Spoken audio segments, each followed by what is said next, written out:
فأما الإنسان إذا ما ابتلاه ربه فأكرمه ونعمه আল্লাহ রাব্বুল আলামিন বলেন ফাআম্মাল ইনসানু ইযা মাবতালাহু রাব্বুহু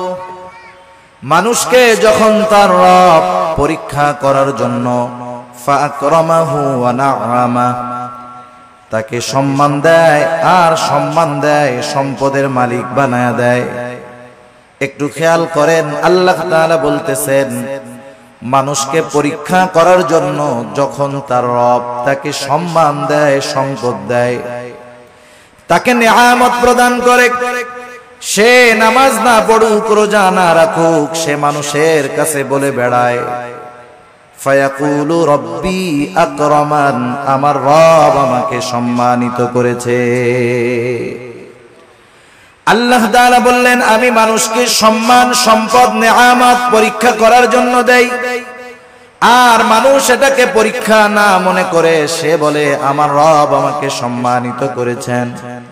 প্রথমত একটা জিনিস আমাদের ক্ষেত্রে ক্লিয়ার হওয়ার প্রয়োজন, আল্লাহ তাআলা শুধু অভাব, কষ্ট, দুরবস্থা দিয়ে মানুষের পরীক্ষা নেন বিষয়টা এমন নয়,